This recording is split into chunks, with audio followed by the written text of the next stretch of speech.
বেক্সিমকোতে হাজার হাজার ওয়ার্কার আছে। এই ওয়ার্কার আর এমপ্লয়ীদের কথা চিন্তা করে বলছেন যে for the sake of the workers and employees of Beximco এটা শুধু তাদেরই পরিচালনা করা দরকার।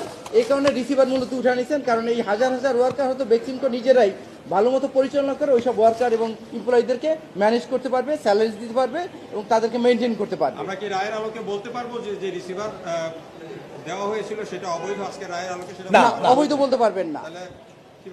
শোনেন, একটু আদালত যেটা বলেছে, সময়ের প্রয়োজনে যে অন্তর্বর্তীকালীন আদেশের মাধ্যমে বেক্সিমকোর প্রতিষ্ঠানগুলোতে রিসিভার নিয়োগ করা হয়েছিল, আদালত বলেছেন সেই আদেশটি এবং সেই রিসিভার নিয়োগের কার্যক্রমের পুরা বিষয়টি আদালত সেটাকে সম্মত মনে করেছেন।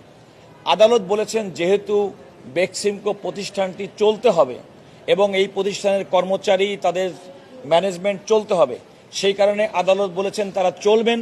অতীতে যদি কোনো নিয়ম এবং সমস্ত কিছু যদি ভঙ্গ করে চলা হয়ে থাকে, বর্তমানে বাংলাদেশ ব্যাংক এবং রেগুলেটরি বডি এবং সরকারি প্রতিষ্ঠানের নিয়ম কানুন আইন মেনে তারা অত্যন্ত সেগুলো স্ট্রিক্ট কমপ্লায়েন্স করে তারা পরিচালিত হবে। আদালত অত্যন্ত মানবিকভাবে এই সমস্ত প্রতিষ্ঠানে কর্মরত কর্মকর্তা কর্মচারীদের বিষয়টি বিবেচনা নিয়েছেন। একই সঙ্গে জনগণের অর্থ যেন লোপাট না হয়, জনগণের অর্থ নিয়ে যেন কেউ নয়ছাই না করতে পারে, আদালত সে বিষয়টি বিবেচনা করেছেন। সুতরাং আপনারা এভাবে বলতে পারেন